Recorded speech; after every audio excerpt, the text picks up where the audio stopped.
I knew it. I knew that you were making that up. I knew that you were making that up. Yeah, but also... I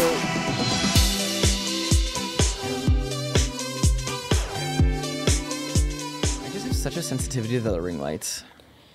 That's fair. Do you want to turn them down? No. I can feel myself. It's so funny. I think sometimes...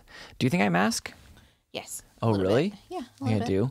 I can feel myself going catatonic, but we're going to film these back to back because we're brave and we're strong. If you need a break, baby. No. It's the caffeine. I don't know what it is, actually. No, honestly, the lights, I have such sensitive eyes. People have been making fun of me my whole life. You do have very for my sensitive eyes. My grandma told me, she said, Aaron, you need to wear sunglasses. Cause like the sun, okay, for real. Okay, this is what I would do. When I was a little kid, I would walk home with my eyes closed and see how far I could go before I open them again. And it's like you're teleporting. It's like you're time traveling. Are you sure you're not autistic? Yeah, positive. They told me. Everyone said I wasn't. Everyone literally said I wasn't. I don't know. It's kind of giving autism with the sensory sensitivity. No, the lights, I'm just saying. the lights, they just do stuff to my eyes. Like I'm like, how do if we had the film ones, like the ring lights are just so aggressive for me. Well, yeah, maybe we should look into some soft boxes. I know, but we just don't have enough room for soft boxes. That's not true. We can hang them from this. We're like a little amoeba, though. We're trying to slowly assimilate all of the offices around us. We're trying to suck up all the offices on the top floor of this building. We're getting pretty close. We're not close at all. We're like a fifth of the way. That's not true. I think we're doing pretty good. We should have, yeah. We do a good job, though. I do think it's funny if people are here, you can hear them leave when we start talking. Sometimes it's kind of funny. Okay, but we're here on a weekend, Okay, too. so for real, Mickey and I, every time we come and film, so we go and get our food and we come in. It's mostly the pod. And we come on the weekend because we know we're going to be loud. Yeah. And we're like, what are these fucking people doing here working on the weekend as we're pulling into work? We're like, y'all have no fucking work-life balance. What the fuck? Just a slave to the machine. Capitalistic scum. Look, I'm telling you, I really try to not participate in the economy as much as I can. Yeah. Like, yeah, me too. You can tell. Hello, everyone. That's a ladybird joke. Yeah, hi. Welcome to We Should Unpack This. Anyone else watch Hot Frosty?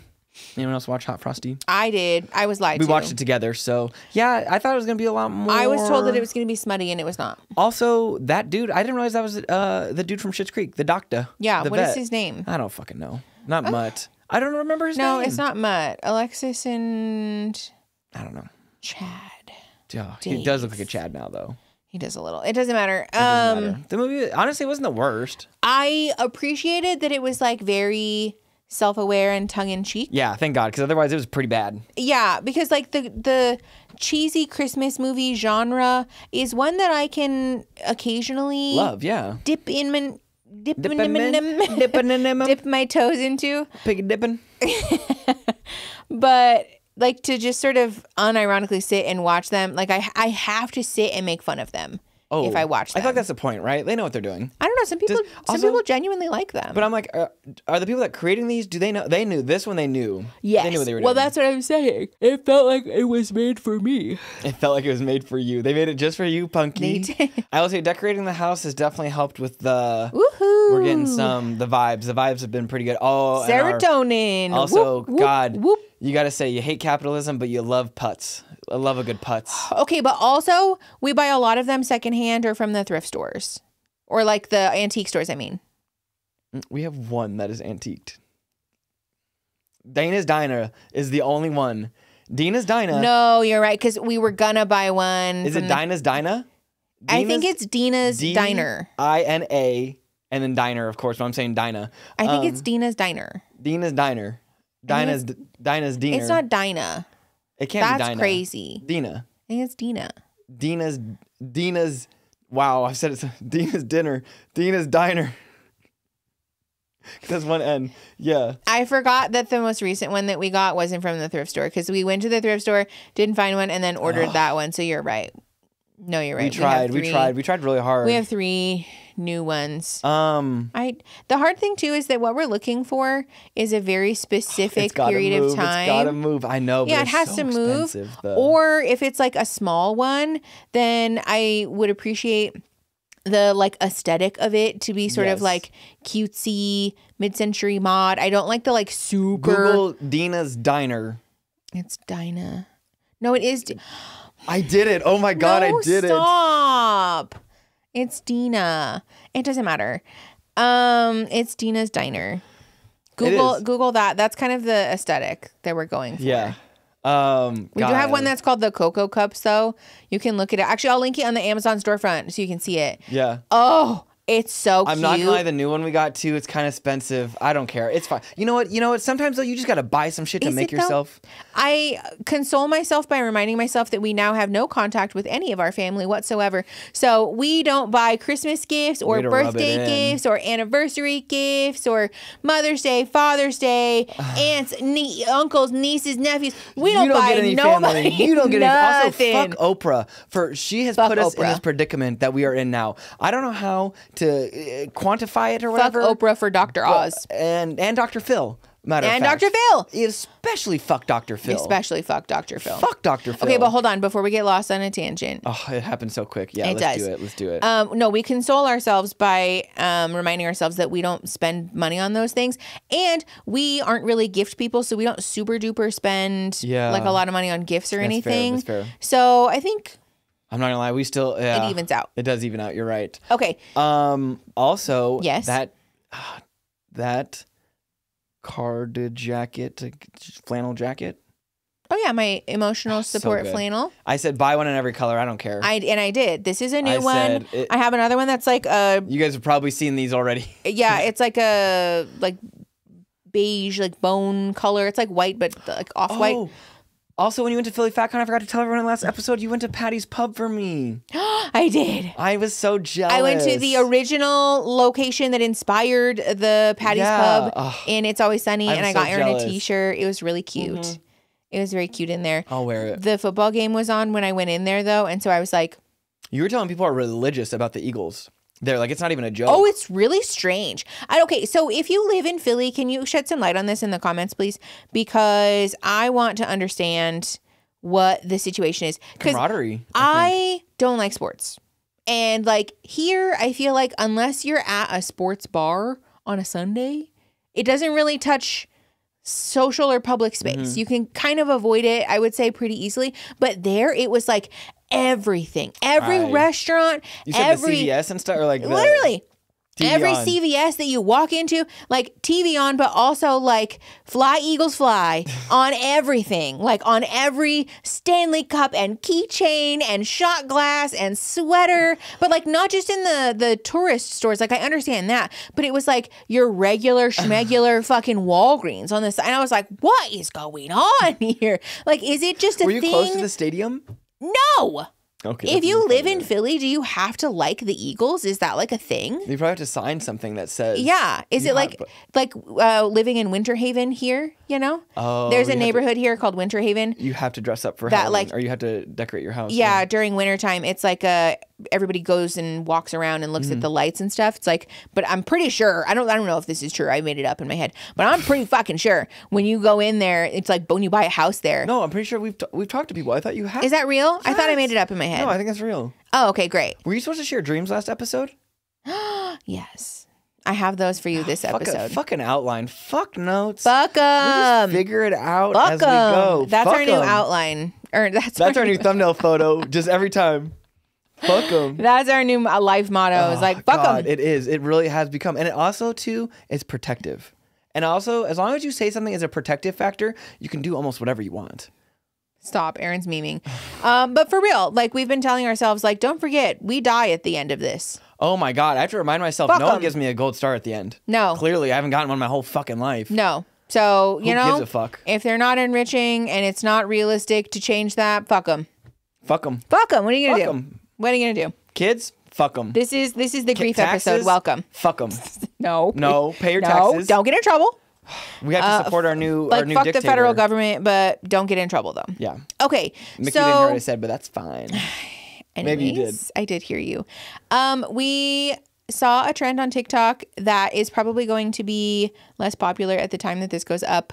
But it's fine. We love a late to the show. I love a trend. We're fashionably late. I love a trend, and I thought this would be fun for us to do. Okay. As a little opener. Okay. I can do this.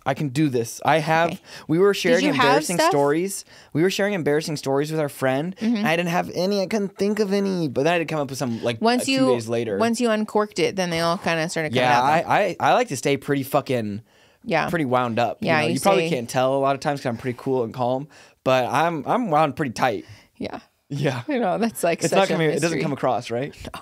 Okay, cool. No, not at all. I didn't think so. Okay. Natural actor. So the trend that I would love to do with you now is called We Listen and Don't Judge. We can do this. So we are both going to say, we listen and don't judge. And then we share something one at a time. Okay. That like, it's not like a secret necessarily, but something that maybe we just haven't been super transparent or that like maybe we're a little embarrassed I can't wait to about. find out. I can't wait. You want to go first? Something that we might hold close to our chest. I'll go first. Okay. We listen but and we don't judge. And don't judge. I think, is it but? And don't judge. No, and I like and. I like and better. Also, like, it's just not in my blood, but I'm going to do my best. Yeah. I'm going to do my best. I can do this. Really, the goal is that, like, we're going to share things, and then you're not really supposed to have, like, a reaction or, like, to freak out. Yeah, last time I did that, we almost got a divorce. That's not true. It was close. That's not true at all. I thought we were having amnesty hour, and it was not amnesty hour. That's not true. Okay. Anyways. Go on. All right. Ready? Yes. Okay. Well, we have to do it over now. Okay. We listen and don't judge. Sometimes I'll know that stuff is on the floor and I'll look at it, but I don't pick it up. And then when you come home and you're like, oh, this thing's on the floor, and I'll be like, wow, I didn't realize that was there. And then I let you pick it up for me. Yeah. Okay. We listen and don't judge. I definitely put stuff up higher so that you need me. That's it. That's okay. We listen and don't judge.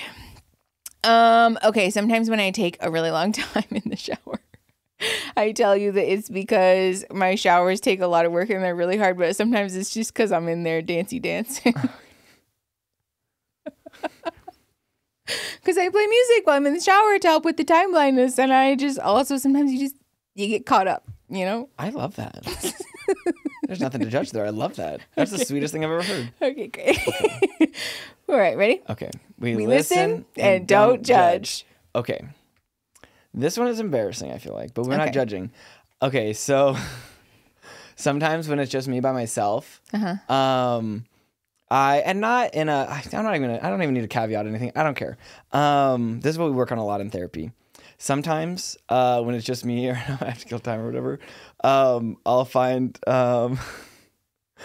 watch something. I'll watch stuff I would never watch with you, and I don't even care the name. Like, I'll find like saucy little shows or whatever. But especially if it's like anime or something. Are you watching hentai while I'm not home? We listen and don't judge. Okay. Is it my turn now? Yeah. Okay. I had more. I was going to go in more, but yeah, go ahead. No, keep going. No, it feels like I'm sneaking or doing something I shouldn't be doing, or like I'm watching something that I'll even like clear the search history too. I got to tell you, I learned that quick though. Growing up. Because my dad one time, he was like, why were you Googling 2 Girls, 1 Cup or whatever? And he was like, Aaron, you don't need to be watching that. Yeah. I've never seen it. Okay, your dad did you a service, no, I know, I'm pretty sure. Because I've never seen that either, but I've heard it's really bad and just scary. And and I was like, okay. And then I was like, oh, from there on, yeah, that's crazy. I've never watched it. I don't want to either. Me either. I don't want to. I've heard it's horribly traumatizing. Yeah, I don't know about the details of it. Don't tell me. I don't want to know either. I've made it this far in my life. I would like to. I don't want to just die without knowing. Yes. We listen. We listen and don't judge. Sometimes I will hear the dog getting ready to vomit in the middle of the night, and I don't get up because I know that you'll get up with her. I don't want to get up. And sometimes I'm in various states of undress. And it's just, there's nothing more humiliating than cleaning up dog vomit off the carpet while your boobs are just akimbo. It's just not good. And so sometimes I don't get up with you. We listen and don't judge. We listen and don't judge. I definitely will eat your leftovers and tell you they went bad. Okay. I'll go. Oh, you're probably scared of this now anyways, right? It's been so long. I knew it. I knew that you were making that up. Yeah, but also you have a sensitivity to food anyway. Leftover food. But sometimes I'll not be afraid of something, but then you say it, and then I'm like, oh, I'm afraid of it now. No. I knew you were doing that to prime me. I just knew it. Okay. Do you want to do another one? I had one, but then I forgot it because I didn't write it down. Hold on. Give me 1 second. Got it? Okay. Yeah. Okay. We listen and don't judge. Sometimes I'll do the laundry to surprise you. You know, I'll like put everything and then I'll wash it and I'll dry it and then I go and I fold it. And obviously I put my own stuff away. And when you do laundry just by yourself, like solo, you'll fold most of my stuff, but then just kind of like leave stuff in a pile. You don't really like put it away.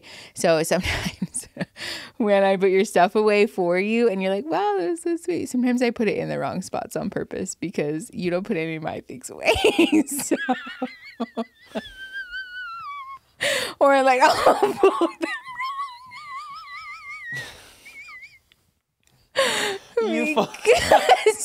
because you're so particular about it. So sometimes I'll fold it like just, it was so slightly wrong. I fold my underwear in a particular way so that in the middle of the night, if I need not that I need underwear in the middle of the night, it makes it sound like I'm surprised shitting myself in the middle of the night. Sometimes you have a fart you can't trust. No, because I get up before you and normally it's dark. And so I get dressed in the dark a lot. That's not true. You started doing that way before. You're just really particular about the way. But I do like to be able to open them, so you can open them, and then I know which way they go every time. But that's some of your shirts weird. And stuff too. You like care a lot about the way the collar is aligned on some of your T-shirts, even. Yeah, to keep them from getting wrinkly. Okay. All right. Well, that was a fun little exercise. I loved it. Oh, don't I get one more? Oh, sure. Yeah. Oh, no, I think I just forgot it. We listen and don't judge. I don't think it's that weird. But I definitely sometimes order less food because I know I'm going to get to eat yours. Okay. I kind of knew that you did that, though. I did kind of know that you did that. Because I will always have leftovers. You always have leftovers. And no matter what. Whatever you get is going to taste better than what I would have gotten. Yeah, because I have really good taste. Because once it's yours. Yeah, that's true. If it's not like your fries, if I get my own French fries, I'm going to need like 2 of them. Yeah. But if you have French fries and you tell me I can't have a lot of them. Yeah. No, I want most of them. Yeah, you are that way. And honestly, I respect it. I do. Because I know that I'm going to have leftovers and it usually will make me feel a little guilty because I'm like, well, I don't want to order like this whole thing because I know that I'm not going to eat it all, but I do really want like a entree and French fries or like an entree and a side, but I know I'm not going to eat it all, but I know that I have you to eat it. Are there any sweet things you do for me that I don't know about? So I know I'd be doing a lot for you. I could fucking. Okay, do we want to do that really quick? I'll share some of mine. Yeah. Okay, sure. Go ahead. When it gets cold, I told you this already, but I turn your faucet on for you before you get up so that the water's warm right away for you. So like when I'm in there brushing my teeth and getting ready for work, really I'll turn your faucet on so the hot water is. Yeah. I don't know if it is by the time you get. I like to think it has to be because when it comes out, it's really cold. Yeah. No, that's nice. Okay, sometimes I do turn my leftovers in the fridge in a certain way so that like it looks like I've like pulled them out or looked at them or whatever, so that they look like more abandoned, and then you'll eat them. So that, like, if you want me just to eat your leftovers, you don't got to yank my chain. No, I'll do it.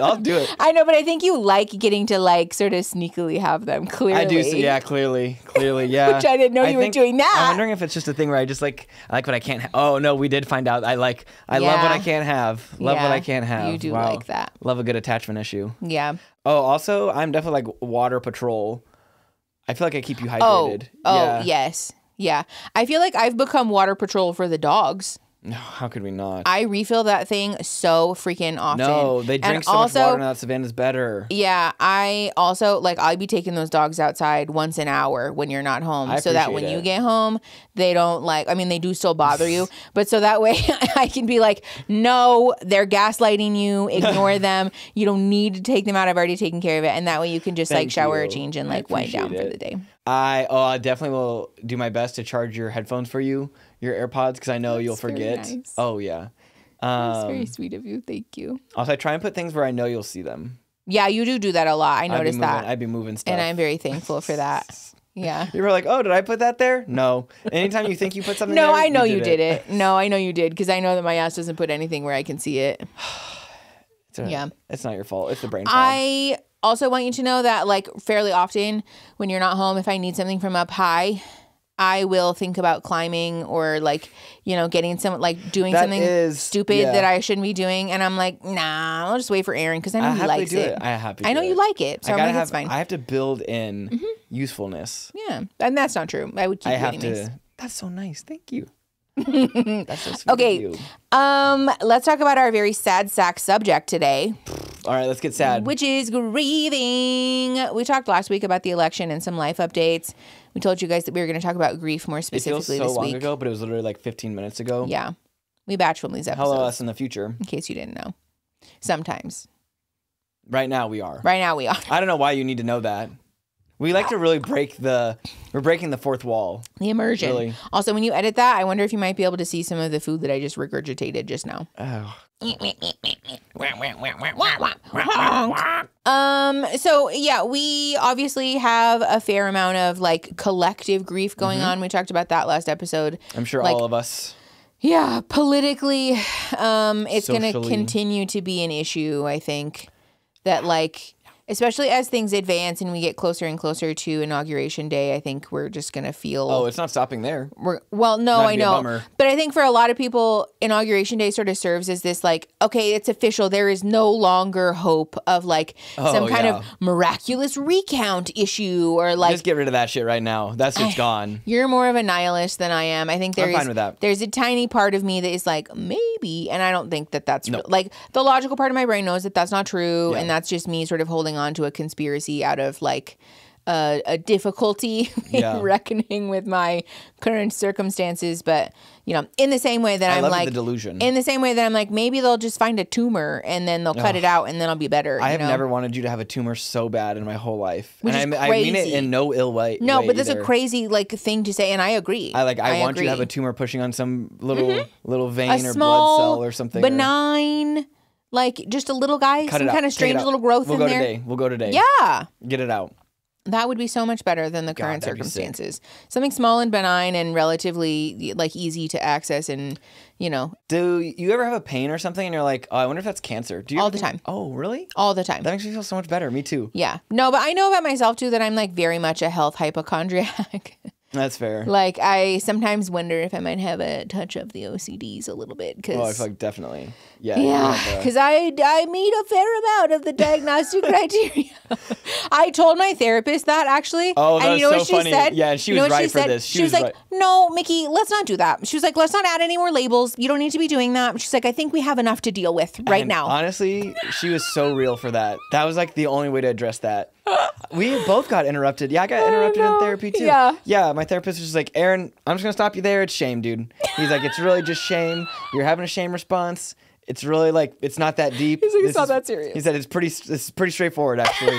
And I was like, I was too stunned to speak. And I was like, you're not even wrong. I just started laughing. I was like, wrong. You know what, Joe, you're right. Yeah. You are so right. Yeah. Thank you. Thank you for that. Sometimes you just got to get called out. Yes. And really, like, honestly. Those are some of my favorite moments in therapy, honestly, where I'm like, you know what, you are so real for that. Thank you. Like, thank you, because I'll yap all day. I'll yap myself into a circle if you don't stop me. We yap so much we record it and put it on for other people to listen to us yap. That's true, we do. How do you want to talk about this? Well, I think it would probably help for us to be more specific about the things that we're grieving. Okay. We talked last episode about my illness stuff. I'll link the episode in the description in case you aren't up to date. But we talked about my trigeminal neuralgia diagnosis, which, if you're not familiar, basically it's when one of the nerves that runs from the back of your skull to the front of your skull. And it goes like this, right? Yeah. It looks like this. The nerve looks like this. It does. Yeah, no, it branches here and it branches here. And then the third branch is at the bottom. Oh, I thought it was 4. 3. It's only 3. Yeah. Trigeminal. Trigeminal. Got it. And basically what happens is that typically at the base of your skull, there is a blood vessel that is a little bit too close or a little bit too wide that pushes on that trigeminal nerve and it compresses it, which causes that nerve to wild out, do all kinds of crazy things. Go crazy. She goes crazy, all in your face. And so mine is right, like the middle part of my brain, part of my face. And so it affects my front tooth and my like my philtrum right here, my upper lip. And then, in case you're not familiar, the pain that you get with trigeminal neuralgia. Describe the pain. There's different types. I have trigeminal neuralgia 1, which is the classic type, which basically if there is a stimuli introduced, then you experience pain. What does that pain feel TN2 is like constant, never ending, like burning or oh, the burning one sounds aching. awful. Yeah, it sounds terrible. But the one that I have, the pain that I experience is like if somebody stuck an ice pick in your face and then hooked it up to a car battery, basically. It's just like right in your fucking face. It's the worst. And like it's shocking, honestly. Like literally, the first time that it happened to me, like immediate tears. And like, I feel like that says something too, because my pain tolerance is pretty high. Yeah. I mean, and I've like, I've taken some strays in my time, I've taken some zingers in my time. Yeah. I broke my arm when I was a kid. And, like I experienced chronic pain fairly regularly. You fell down a lot too. I fell down a lot. Yeah. Lose appreciation. Yeah. Well, yeah. I mean, when I was in college, I caught my toe on like an uneven edge of pavement and like fucking road rash all down the front of me. And I got up and was like, I just kept running for a while. Yeah. I just kept running. That was the last time you went running there for a while, wasn't it? I think so, actually. Yeah. Yes. But also because of the embarrassment, because I knew that people in the houses in front of me saw me. I don't care. If I ever fall down while I'm running, I'm rolling and I'm getting right. Like I'm not stopping. I'm gonna cry run. I stood up for 1 second and was like, huh. And I just fucking kept running. I remember so many times being a kid falling on my bike, scraping up my knees, and just and just riding back, just crying, riding. Poor baby Aaron. Oh, man. But yeah, I mean, like, I am in chronic pain with my neck and shoulder and all that. I mean, that's why I got my boob chopped off, and like, I'm just kind of like whatever about it, but this was like immediate tears. I like did not know how to process that, because also it's shocking. Like it's so I thought it was a root canal, like it catches you off guard. You're like, God damn it, like what the fuck was that? Yeah, that's what we're working with. That's why I'm on carbamazepine and gabapentin and these other medications that are typically anti-seizure meds, but they also work for this because they basically tell your nerves to shut the fuck up. And yeah, we've definitely been grieving the like, oh, this will get better. It doesn't get better, actually. It just keeps somehow getting worse. Yeah, the side effects of those medications absolutely fucking blows. It makes me feel like I can't think. I think it's crazy. Talk. Like anything else, like it's wild to me. Like anything else, but you like literally got a fucking disease that affects the one way, like talking. The one way that I make money also. Yeah. I think the other thing that is hard too is that obviously, it's a primary part of my job as a therapist. I need to be able to speak and write effectively, right? Those are the two main parts of the fucking job. Yeah. And on top of that, obviously here for the channel, we write outlines and then we film videos to talk about the things. But besides that, like I have always been a very effective writer. I've always been really good at writing. Oh, yeah. One of the best communicators I know. I've also always been a pretty effective speaker. Even like I've gotten that feedback school. my whole life. Yeah. That like I'm a very impassioned speaker. I'm very emotional and I'm like very convincing. Like I'm really like good at presenting an oral argument. And to have that taken from me is something that just, it feels like a sick joke, honestly. Because like you couldn't even have wrote that into a movie or something. You know what I'm saying? Like, yes. You could, it's a fucking Lifetime movie thing. Yeah. The therapist who can't therapize or like... You can't and I think I'm trying to think of a catchy name for it, but nothing came. That's okay. I think that was catchy enough. I think the hard part for me is just that like it's something that I have always liked about myself, that I'm an effective speaker and a good writer, and that I can utilize those things for good, and that I have made a living off of those things ×2 now, and so to have that taken from me feels like. Okay, because I feel like what is happening is that I'm sort of locked in between these two choices that both fucking suck. Oh, genuinely. One is to just be in like a life-ending amount of pain you can't where I can't talk. You weren't able to drink water. Yeah, I couldn't open my mouth enough to drink water or to eat. You know, I couldn't talk. Like I had to write up my symptoms and have Aaron read it to the ER doctors. I look like a fucking crazy person, but yeah, they thought I was having a stroke or that they were like really about to call the psychiatric people. I was like, no, it's not like that. I'm just in pain. So like I have that option or the option to take these medications that make me like functional, but like just enough. Yeah. Because that's the other part about it that's really embarrassing is that obviously I'm not going to give every Tom, Dick, or Harry that I interact with my medical history. No, and so sometimes I'll be talking to people and I do the thing where I like stumble over my words or I like have like a bad stutter sometimes where I'll say the same thing over and over again. And I'm like, Tom. And then I have to like stop. Yeah. And it's so fucking embarrassing. Yeah. And like, I know that it's not and it's fine. And like lots of people just have stutters because that's fine or like, you know, aren't really effective speakers or just like get lost or whatever. But like for me, it's just like fuck, man. Yeah. Like I think it's also hard when like people and doctors don't take me seriously then. Because I'm not. Oh God, it makes you. It makes you feel like a child. Like you just feel like you're this big. Yeah. You know. And also getting to witness it too. Like 'cause I've been going to all your doctor's appointments with you now, and I feel like that's helped a little bit, maybe. Yeah. But like, still, it's like having mystery illnesses is we sit here and we watch Grey's, and every time I'm like, damn, must be nice to have a doctor that cares that much. Like, I think the realest part in the show is they're like, oh yeah, we're just gonna give you some meds for this and send you along your way. Go home. And the mom was like, and then what? And she's like, hopefully you don't have to come back. Yeah. Literally. And I was like, now that's the realest thing that's been written on this whole show. Because like actual ER doctors doctor being like, we didn't figure out what it was through all these scans, but we're going to do this. We're going to do more. And then we'll do this. Don't worry. And then we'll do more and we'll figure it out. And I was like, that's so fake. Yeah. All the that is not blood, anybody's guts, and everything else. Like, nope, not even the fakest thing in the show. No, and especially the women. Oh my God. You know, any like woman or femme or AFAB person, that is not our experience. It's so hard to watch. Like, yeah. It just makes you feel powerless. It does. It does. As if you need any help with that. I know. Yeah. And so I am sort of coming to grips with the fact that this is it. This is my life. Yeah. The treatments for these things or for this thing is like really invasive, surgical. The real brain surgery. Yeah. Which costs a whole fucking fuck ton of money.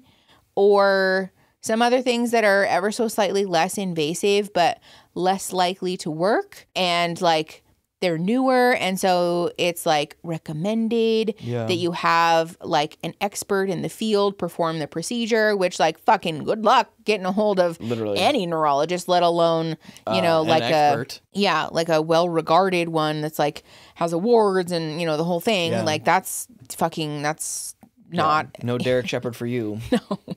No. And so I just feel sort of like caught between these things where I'm like, I guess this is my life now. And I think that's just been a hard thing for both of us to sort of orient around. We talked last episode too about how I think it's given us a greater appreciation for chronically ill and disabled people because the thing that we do as a society where we like silver lining realize stuff. How much you just, especially as able-bodied people, you just assume it'll get better, like a cold, like everything's or like a cold. If it's not gonna get better, that there's something you can do. Yeah.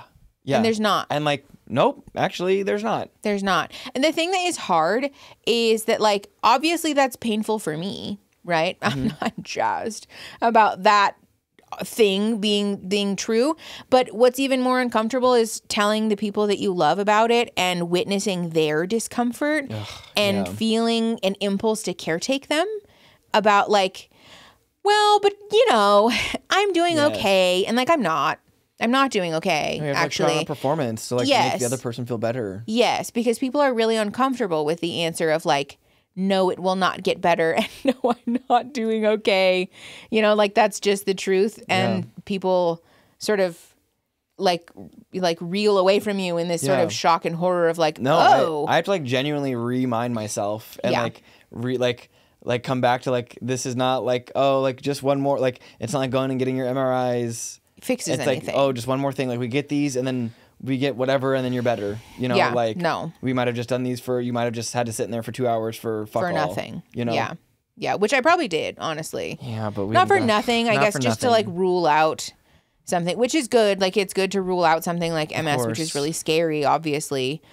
But I don't think it's that. I really don't. I don't have any of the other symptoms. Yeah. It doesn't match at all. So I think it's much more likely that it's a compressed blood vessel or a compressed nerve that you just can't do nothing about. And it's just, it's really sad and shitty. I wonder, do a lot of other people, or I guess if you guys can like chime in, do a lot of other people with like long-term, like incurable or like just like conditions, chronic. Yeah. I always forget the word chronic. I feel so silly. I feel so silly because I It's can't remember. chronic as opposed to acute. Acute is the things that you can like heal and get rid of. Yeah, chronic. Is that something you guys are experiencing as well too? Like, is that difficult? I can't imagine you're having nothing is ever an original experience. No. So I think it's just. I would be curious to hear your guys' opinions too and like feelings about your loved ones, especially struggling with that. And like them not really being able to sit with the reality of the fact that like, no, it doesn't get better. Because it's not not like, but it's like a bit of a journey to like, you really have to like rewire your brain. Mm-hmm. Oh, that video you showed me of the synapses. Mm-hmm. Oh my God. That was so cool. We saw a little video of like neurons under a microscope. And they're like doing this. They're like, and then they slowly, and then they, and then they finally reach each other. Oh my God. Yeah, their little so arms. Cool. That was neuroplasticity. I told Mickey, I'm like, that's neuroplasticity. And she's like, yup. It sure that shit is. was cool. Our brains are so cool. Yeah. Except for when they're Too bad so many people waste them. But, fucking Trump supporters. All of that to say that I think at the core of it, really what I'm contending with is having to grieve the life that I lost. The things that I like don't get to do now. But also, this is the thing I'm having like the hardest time with is the life that I had imagined for myself. Ugh. All the future things that you sort of, I mean, I think everybody does this where you like sit and draw up this image of what you think your life is going to look like in 10 years from now. Yeah. And like the things you want to accomplish and, all of that. And like some of that is not reachable for me anymore, and it's not to say that like, in the brain fog and all of that, like, sure, I can like work through that and whatever. Like one more thing to overcome. Though. Yeah, sure. But like there are very much things that are just outside of my reach now. And like that's a hard pill to swallow. Yeah. Because I've always been a person that's just like, no, I'm going to do that anyways. Yeah. And like, I'm like, you should still, but I know it's not like, well, but I mean, like, anymore. I literally can't. Yeah. Like there are things that I just genuinely cannot do. And that's really hard. It's a really hard and scary thing to just be like, also, it sucks because, like, no fault of your own, again. Like, this is just that thing where, like able-bodiedness and stuff, like, we really just be taking it for granted. Yeah. Yeah. Like, and it's also, not that you were doing that to be clear, but, like... Well, I mean, I think I was probably a little bit, but I think ableism is also a thing that is so pervasive in our world, in our culture, that we assume that, disabled people... first of all, look a certain way, but also like they're in a corner over here, disabled people are people who, sit in care homes and like, they're not even aware that they are disabled. And so we don't really have to feel bad for them. And like, that's not true. Like Disney Channel movie people like that. Yes. Yeah. Well, and we like to put people in boxes. Brave and you've overcome so much, Yes, like, exactly. But also like, this is not like, again, like the thing where like, it's not fair. Like, why do you have to be like more resilient than other like? Yes, it's like you exhausting. again are like in a position where you need to be more resilient to do what some people are doing, the bare minimum. Yeah. Just to have people turn around and tell you like, "Wow, you're such an inspiration to me." Fuck you. No, like no, I'm not your fucking feel good story. Yes, exactly. This is not a Lifetime movie. It sucks. It's shitty and it's sad and I don't know. I think. The hard thing about grief too, I mean, I've been talking with my clients about this endlessly, about the election stuff too, is that like... I feel so bad. You just have to like continually... Yeah, because It's a time. I won't lie to you. I mean, I do really love my job, to be clear. I love my job and I wouldn't give it up necessarily. Like, I value the work that I do very much. And I think, in normal circumstances where I didn't have like 85 things that had all coalesced to be fucking difficult. Yeah, I know we're laughing about it. A little less. We're laughing about it because if we don't, we'll cry. Yes. But yeah, I do really love my job, but it is like a hard thing because you're like, okay. It reminds me of the COVID time. Like, like, oh, how are your sessions? Like, talked about COVID all day. Yeah. Like, and I still don't have answers. And again, too, I think just again to prove the point that like no one is having a unique individual experience. Like, we are all... Please know that you're not alone. We're all, unfortunately, in fucking... similar boats. Fuckville together. Yeah. Not the good kind. Yeah. Um, Not the fun not the fuck fun bill. kind. Yeah. I think it's also important to know that and be aware of that because, you know, especially feel with a little better. and with the shame around that, sometimes we feel like, am I the only one who can't cope? And like, oh no. Not even close. Not Trust even and close. believe. Everybody is having a meltdown in their office when people are not looking. They're just not telling And you also about it have because them. we're all ashamed of them. Yeah. You know, and we shouldn't be. Because you're right. We should just have them. Yeah. We should get to just feel that. The thing that I'm just trying to like work through now, I mean, you know, I've been like talking with my therapist about this a bunch, is just like finding ways to cope and like not in a like grounding techniques kind Oh of my coping, God. you know, but in a like finding a reason to live kind of coping. As wicked as it sounds, I but know also it sounds important. really scary. I'm but okay. also important. I'm okay. I won't you let know. Nikki go anywhere. Don't worry. No, I'm okay. And I'm going to like, you know, I think experience a period of time that is less emotionally overwhelming than this one. I would like to think, I But- mean, you can't have all of these things happen all the time. You know, maybe I say let's not that, tempt the universe. You know, you're right. But no, I think it's just trying to find like a purpose and also trying to find like joy again, Yeah. you know, has been Ugh. interesting. You got to try really. I tell you what, they've been making it hard. Yeah, I don't know who they are, but they make it difficult sometimes. I've been trying to find an outlet also because the thing, actually, I'm very curious about this. For those of you that are also going through grief, whether it's because of chronic illness or disability or because of the election or, you know, whatever, are y'all also like just murderously angry? Or is that just me? I felt so angry lately. Okay. I've been so angry lately. Because I haven't felt this way in a long time. Like so angry. I don't feel bad at it. I don't take any of it back either. But the last episode, like there's a lot of rage. Yes. There's a lot of rage. Oh, you want to talk about the rage room? Yeah. I did go to a rage room because I've been talking with my therapist about it a lot. And like the thing that keeps coming up is that I'm just so fucking mad. Yeah. Like I'm just filled with rage. And like, I want to be clear, I'm not like a danger to anyone. I have no desire to be violent towards anyone, but I am Sometimes I just go break some shit. Yeah. Well, There's a catharsis to I was it. a little bit let down, I won't lie. It sounds like it's gotten watered down. Like you can definitely tell when, you know, people have like tried to either sue or like someone's gotten hurt or like something's happened. Well, yeah, and it also just felt very male. That's the thing I talked like, cause I did not go with you. No, because that's not really your thing. No. You don't really process rage or anger phically. I think you're more of like an emotional I want to processor. emotionally hurt someone. Well, like really badly. true. When I'm mad? You want to emotionally hurt people? You're never that way. But I felt that way lately. Okay, that's fair. Yeah. I guess because I was like, you've I'm never not a physically enacted angry that. person. No. To you, I would never. That's fair. Fair enough. Yeah. I just take it out at people. Not a great quality. Like who? Well, no, I don't actually do it, but it would feel nice. It feels like it would really feel nice. Like just say some shit that they'd be thinking like 20 years from now, they'd be like, damn, that person, like, you know what I'm saying? Yes. Like, yeah. I won't lie to you. I have done that and it does feel good. It it feels as good as you think it does until you're not angry anymore and then you feel like absolute dog shit about it. Yeah, don't do it. I normally keep a list of things that I feel like would really like if I had to like really cut someone deep. You're gonna say a list of people. No. Just like, oh my God. I do like you hold like people close. The shower conversation thing. Kinda, yeah. Yeah. I do like keep of like if I had to like we really, all do that. You know, like cut someone deep. I feel like I could do it. Yeah. Emotionally. Yes. Yeah. No, I hear that. Physical violence. No, but like I feel like that's a fine thing to say. Keeping tabs of people's it's just the sore daydream spots. thing. Yeah, like if I was gonna like quit. Yes. Like, yes, like what like, you're. you know what your boss's like fuck buttons you, are. Fuck you, you're cool. Yes. Yes, that moment. Yeah. I think that's very relatable. Yeah. So you didn't go with me to the rage room because you're not really like physically angry like that. Yeah, I had a thing growing up that it doesn't I think hit. we talked about that in the trauma. Maybe we did, Traumas but yeah, can be. that just doesn't hit the same. It doesn't hit. Yeah, it's not for you. Not for me. And I think, I mean, I know, we all know that, well, maybe you don't. If you don't know, I'm an astrology girly. Oh, people know. I'm sure most of you know.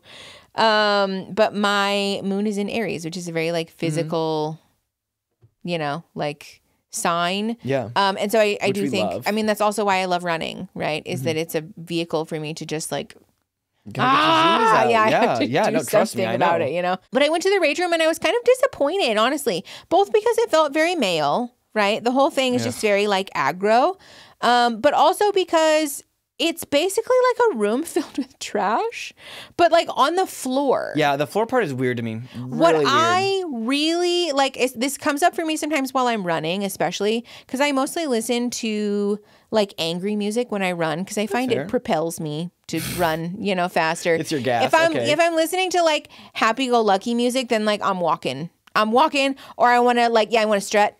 Yeah, I want to be, I feel like that's totally fair. But I don't want to. I want to run when I'm angry. You want to run angry. But sometimes what happens when I'm running and listening to angry music is I'm like, ugh, like I could punch something right now, or like for me. That's why you come home like that sometimes. The thing that comes up for me a lot is like wanting to take a baseball bat and hit through drywall. Oh, I bet that's so satisfying. Yes, or like really good. when drywall, I could definitely do that. Like some home demo. Yes, like I want to go demo a house. Exactly. Like rage room. There's nobody around. Yeah, there's nobody around. I don't want to like hurt anyone or like scare anyone. But just the sensation of like physically pushing through a barrier like that with like an implement would be very satisfying. And the sound and like I feel like I think it would be like an emotional, like a sensory catharsis. We should just buy drywall and bring it next time. I thought about that. I did strongly consider that. I'm sure they have a rule against it, I'm sure. Probably. On. But so this place was like fine. They had like a little thing where you can pay like an extra like $10 or something. Yeah. And they put like a large appliance in there. So they gave me a TV, which was like fine. But like, first of all, it's on the ground. And so like, you can't really like hit that because you're like bent over and your back hurts. Yeah, like you're not golfing. No.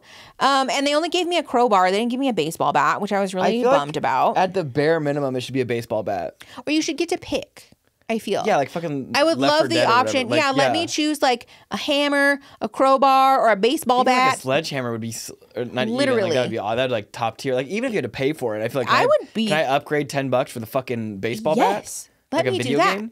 Yes. A crowbar sounds so not set. Like, but also, too, like, I really want a wood baseball bat.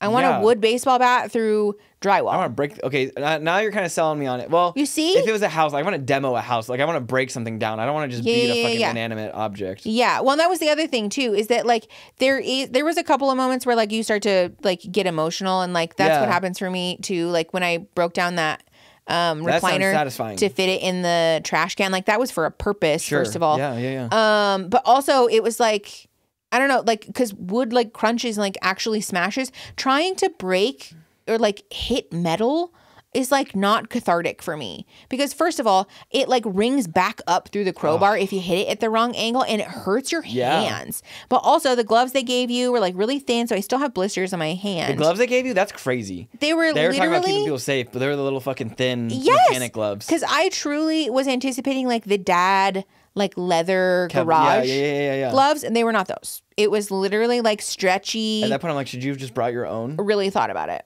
I'm glad I wore my Docs because the ground was covered in broken glass. That's crazy. Also, they're not cleaning up in between? Well, no, because I think the stuff, like, the more, like, it's like a graveyard of broken TVs, basically. And there's, like, like a metal tube and, I don't know, some other stuff. But it was, like, fine. Yeah. But I didn't feel like it was really the catharsis that I was looking for. It also, too, can you, like, like, you're just like, I just picture you, like, bent over. Like, you're, like, on fucking, what's that dude, like, hard labor or whatever, and you're just breaking rocks. Kind of. Yeah. So, yeah, there was a stack of, like, 2 tires in there that they had propped the TV up on. Yeah. That I was like, oh, okay. So I like re-propped the TV up. Thankfully the crowbar, like obviously it had the hook at the end. Yeah. And so it had like where it used to be attached to a thing to mount it on the wall. And so anytime the TV would like slip and fall, I would just use the crowbar to like scoop it back up and like stand it back up basically. And then it was like sort of vertical, so I could like wail on the side of it. You said you couldn't see shit because the glasses they gave you were fogging up. Well, yeah, because they gave me a paintball mask. The speaker.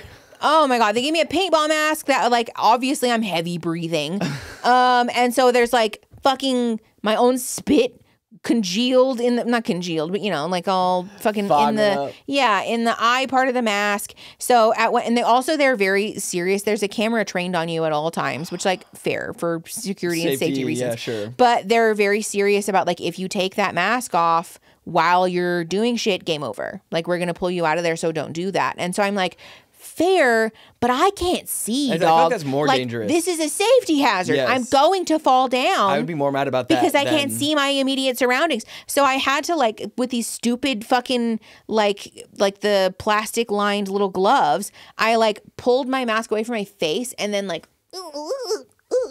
in the fucking eye holes so that I could see again, which lasted a grand total of 5 minutes. Seconds, yeah. And then they give you a speaker on like online. It says like, you know, Bluetooth speaker that you can connect to, blah, blah, blah. Thing was this big. Embarrassing. Which also like, I know that this business is making money. Probably hand over fist enough to buy like a JBL. I'm surprised they don't even like have speakers in there. The tube one, you know? Yeah. Yes. Like, put a fucking. You could buy a big one. Something. Surely. I thought about bringing my AirPods too, but afterwards I was glad that I didn't because the idea of me being recorded by this camera, because it has audio also, this camera just listening to me go and like fucking scream crying while I'm listening to my music makes me want to die. Like, I'm glad they have cameras on you for safety purposes, but the idea of being perceived like that sounds fucking horrible. I don't like that at all. I know. I hate that. I'm like, should we just take one panel of drywall and like just put it in the fucking backyard and beat it to shit in the backyard and then throw it away? Or like, I feel like that might have been more. How much does a thing of drywall cost? I don't know. How much could a banana cost? Yeah, I don't know. So I tried that. I listened to the Inside, the Bo Burnham Inside soundtrack and made an angry painting. That was nice. That painting is sick. It's a cool painting. Cool. I have grown to like it more now that some time has passed. Yeah, I think it's gorgeous. But thank you. That's very nice. Yeah, I mean it. But yeah, so I've tried that. I don't really know what else to try as like a, because I need like something, because my therapist was like, you need an outlet. She's so nice. She was like, I'm sensing that there's a lot of energy that just needs to sort of be channeled into something productive. Mickey. You're right. You're right. Like, there is. Yeah. And she was like, okay, so she's like, I think it needs to be something where you can just kind of let the energy flow without having to like think about it so much, you know? Yeah. Like, and I was like, yeah, because what you're saying is I'm a dumb himbo and I need to like, I was like, yes. You're like Carlac raging. Literally, yes. Except that I can't burn down a building. That would be satisfying. All the crackling wood and stuff. I feel like it would scare me. Fire scares me. But also in the way that burning down a building, like old medieval buildings, like the thatch roof and stuff, would be satisfying. Yeah. To watch that burn, but also like in a way where you're not gonna like burn down a city. Yeah. Yeah. And like not gonna hurt anyone. Yeah. Totally. But yeah, I don't know what else to try. If you guys have suggestions, let me know. Do you want something violent? Or like, it doesn't have to be violent necessarily so much as it does need to be like physical. Because I intellectualize my whole life. Yes. And so if it's something that I have to think about, then I'm going to think my emotions to death and then they're gone. Yeah. So like physical pursuits help me to not be intellectualizing so that I can like allow the emotion to move through me rather than it being like just up here. I feel like it's that thing too where like it needs to be something that's like accessible and quick too. Yes. Because like if you got to think about it or set it up or do whatever, then like that's not. Because that was the other problem with the rage room is like you have to make an appointment. You have to drive over there. You have to get suited up. You have to get situated. Yeah, and so then by that time I'm like, I'm kind of. That's how I feel about too. Like sometimes I'll talk. That's what I'm saying. Like sometimes you talk about something and you're like, and like you like take a breath and you're like, never mind. My brain came back online. Yeah, like never mind. You know. So yeah, it needs to be something that is like pretty quick and accessible. Yeah. Something that I can reasonably do it. That's why I like running.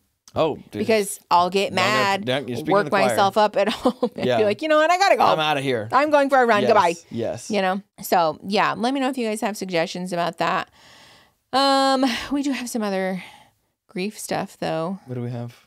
I mean, you're getting fired. By no fault of my own. Just downsizing. It's a sick joke. There's a downsize happening. Yeah, your job carries our health insurance. Yeah, and that's really all. That's all I really care about. Yeah, that's never become more important in my entire life than now. Yeah, there was some just like again some like real act of God circumstances. One thing after another. You know. That you are getting laid off essentially. Yeah. So looking for jobs. We'll find something. I'll find something. Yeah, but like also like we might find something in a place that we don't want to go. I know. I can't believe we're actually gonna have to talk about moving. We like it here. I like Tucson. We like it here, but we might have to move somewhere. You have said you wanted to live somewhere else. Yeah. No, we're looking at we looked at Colorado. Yeah. We looked at Washington. Yeah. We looked at Oregon. Yeah. And unfortunately, Florida. Yeah. Which, again, in what is only a cruel twist of fate that would happen to me. The belly of the beast. The belly of the beast. Well, that too, but also that's seeming like one of the options that is like least likely to fall through. Or like to happen. Oh, yeah. Least likely to fall through. Yeah. Yeah. Like all of the other ones are like maybes. Like hard maybes. But like if we wanted to like firmly say yes and like do the thing, we could end up in like basically the deep south like in a few months. I just again like, you know, and I've always had like I've never been like, oh, you just go out and get a job, you know, like never like I cannot express how fucking it is hard finding a job. Impossible right now. It is crazy. Impossible. Also, I didn't go to school either, so like, yeah, I still don't agree with college. Like, I can see it, but like, also like a bachelor's is like fuck all now. Oh yeah, like that's not worth anything. Doesn't even. I think regular seeing masters. Yeah. Like requirements. And even then, it's like a master's with like 12 years of experience. Also, yeah, that was the other thing too. Is like a bachelor's, but then paying them like fucking 20, but like I'll just go work at a gas station. $15 an hour for your bachelor's degree and your 10 years of experience. Maybe I take dog dash action on the road. You know. But yeah, I guess I could just edit videos for other people too. Yeah, I think it just the grief in knowing that like hard work, it don't really matter. Well, and also like loyalty doesn't mean anything. Loyalty doesn't mean shit. No, because it's kind of the thing too where like you are good at your job. You know? I think so.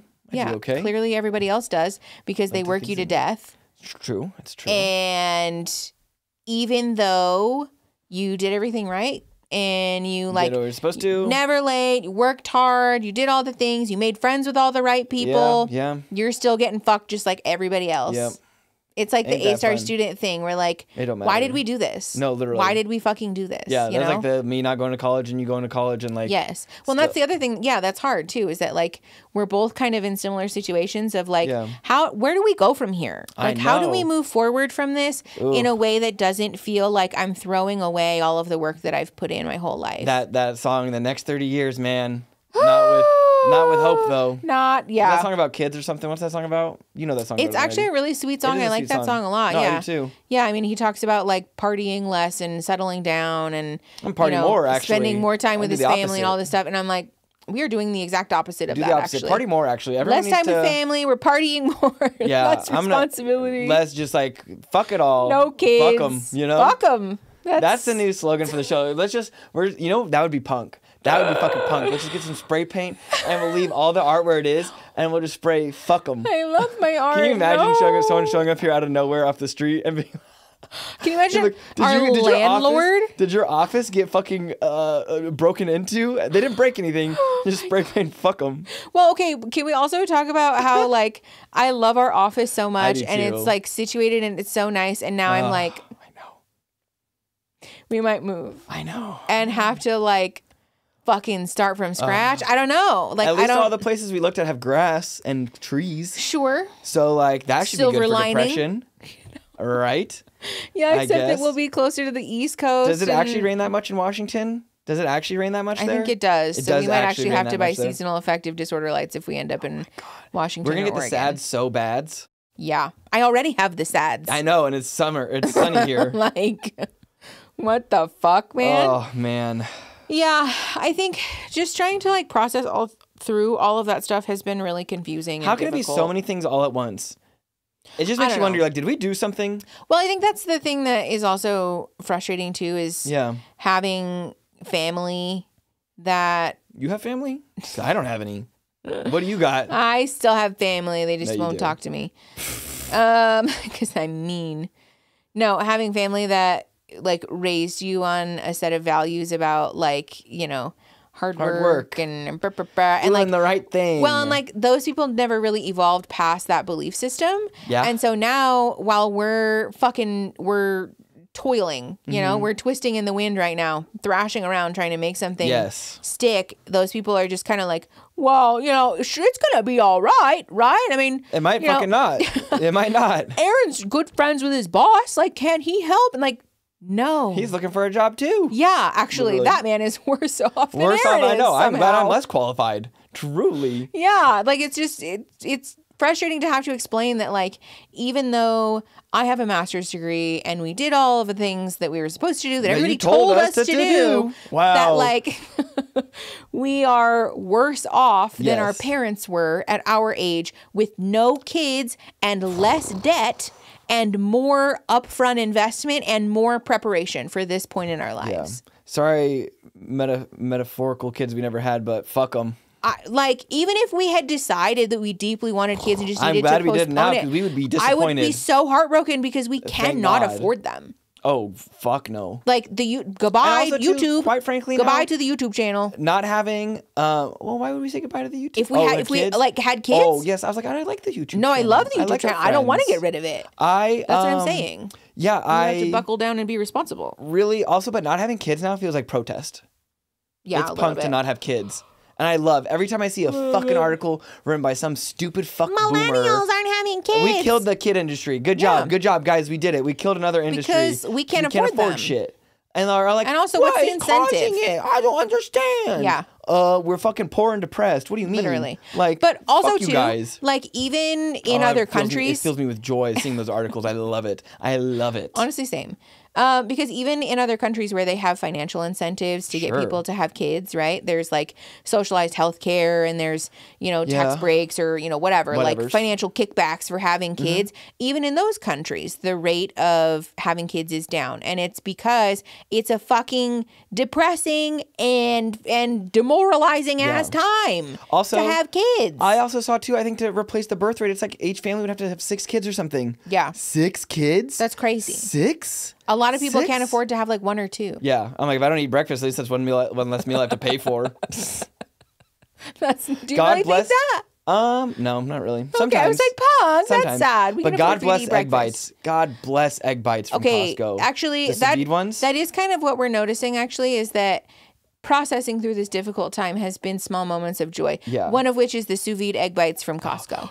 I bought you an emulsion blender for your. We're about to be bake. It's about to be Bake City. Yes. I'm calling it the Great Depression Bake Off. Oh my God, that's so good. Thank you. So good. Thank you. I love that. Will we be sharing your bakes in the Discord? Absolutely. Oh, you should just Absolutely, you should just bake with your friends. I would love that. We'll just set you up a little tripod in there. This is another thing that I've been really enjoying, which is going analog. Okay, we've been doing better. We've been joking about that.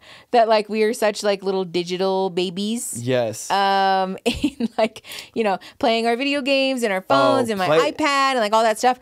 But when I sat down, I was like, what used to really bring me a lot of joy is baking. And that is a very tactile thing. It's very sensory. Time. You gotta be focused. Well, and it also is something that you can sort of like, I know it sounds sort of crazy, but like whipping a good meringue by hand. That'll fucking hey, there we go. Now we're talking. Now we're talking. Yeah. Yeah, that's one thing that I thought about. So that's so smart. I sat down and looked through all of my recipes. Yeah, because I have so many cookbooks and recipe books and all these things that I've inherited from. Like, not just like family, but just like other places. Like when I worked as a barista. Your mom kept so many recipes. Oh, yes. Well, and when I worked as a barista, I kind of stole Oh, that some motherfucker of the stole the recipe from the little fucking rat that cooks the cookies, bakes them. Is it a mouse? If you guys ever read the book when you were a kid, If You Give a Mouse a Cookie, there's an accompanying cookbook that my parents bought us when we were kids. Oh, it was so fun. And one of the recipes is for peanut butter cookies. It's the easiest recipe. It's 1 egg, 1 cup of peanut butter, 1 cup of sugar. Yeah. That's it. Slap that baby in a bowl. Fucking. You gotta reinvent the wheel. Yeah. And the way that I cook them, I also put in 1 cup of chocolate chips. What machine was that? What? What machine did you just imitate? On my hands. I was just like slapping it. I just wanted to know what machine that was.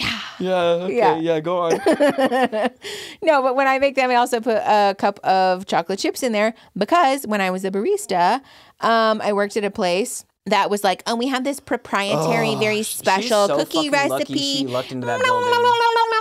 You know how many business owners I know? Hold on. I'll get fired up. You're right. Go. Keep going. Keep going. And they were so protective about it because all the regulars loved these cookies and whatever. They were like all so whipped up about it. Guess which cookie recipe it was? The mouse's cookies the whole time. That lady ripped a recipe from the If You Give a Mouse a Cookie cookbook. Also, and called it a proprietary recipe. And also, hello, the exact thing I would expect from that person. Yeah, we won't even name names. Yeah, because it doesn't matter. It doesn't matter. It doesn't. I thought that was really funny.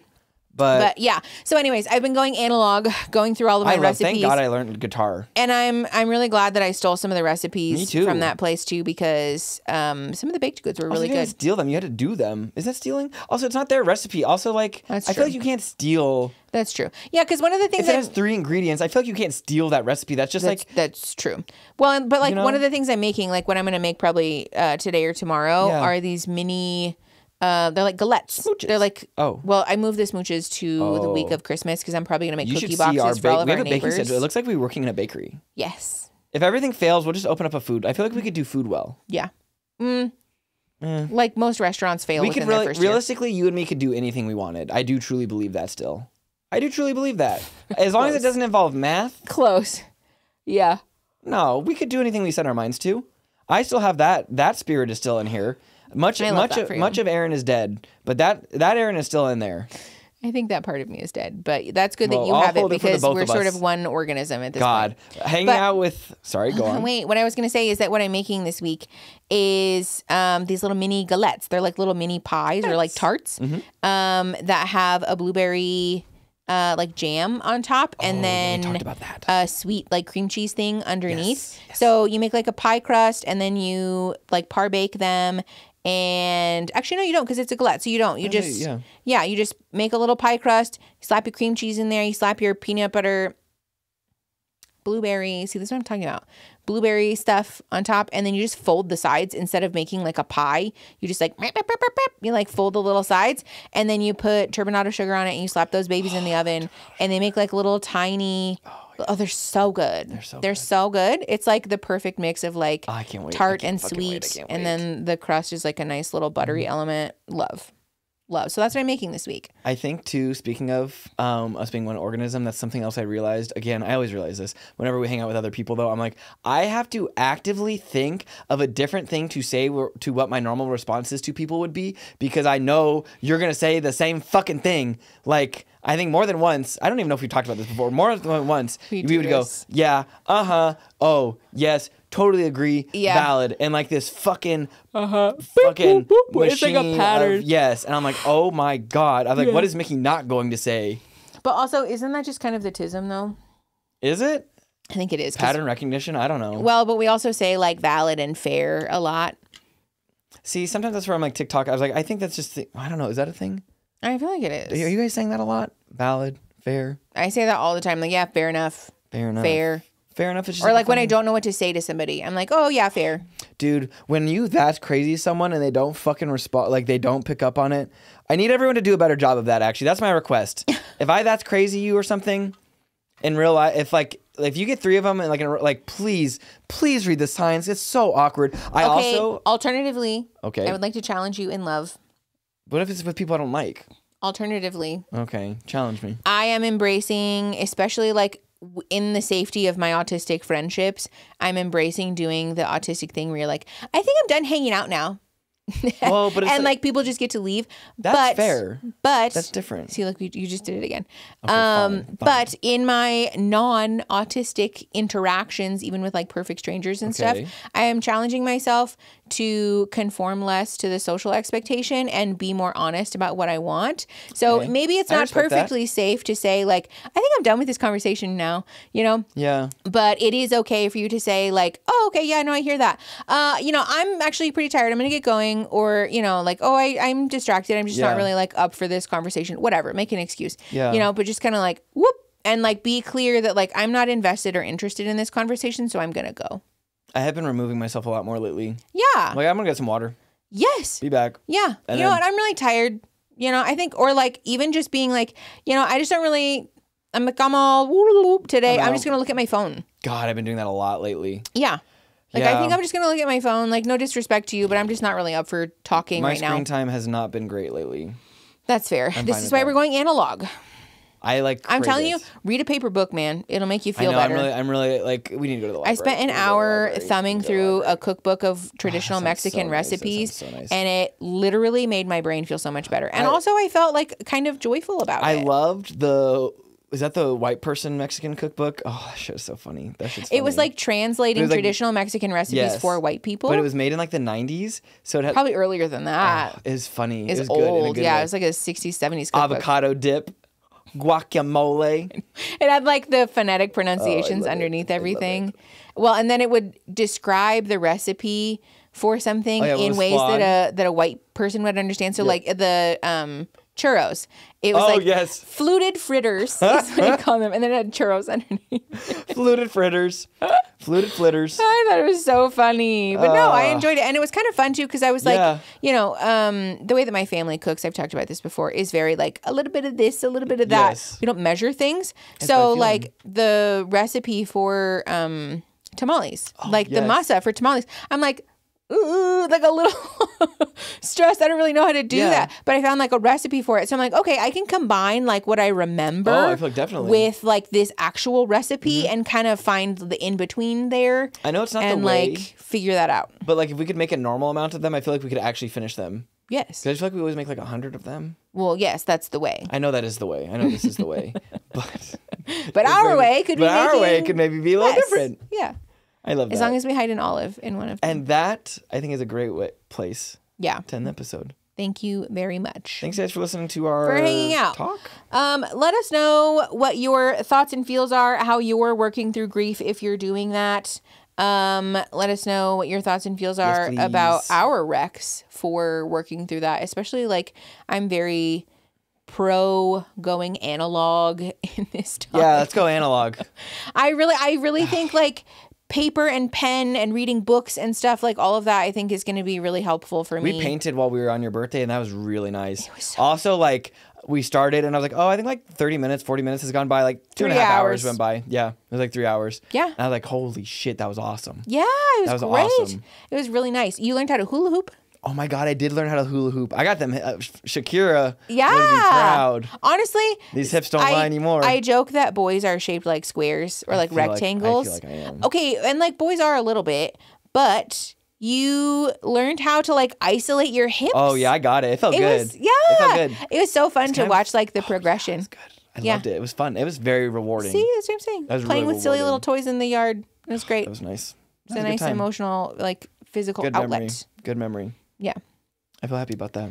Me too. I feel happy we got back a little bit of our joy. Yeah. Yay, we're working on it. We're working on it there. Yeah. I did forget to tell you guys about my dreams, but we'll tell you on another one. Save it for another episode. I think we'll be just fine. My jaw also hurts. And on that yawn, I probably should take a break too. Thank you guys for hanging in there and hanging out with us. Yes. Please, if you'd like to hang out with us or anyone else in the community, please, you can join the Discord.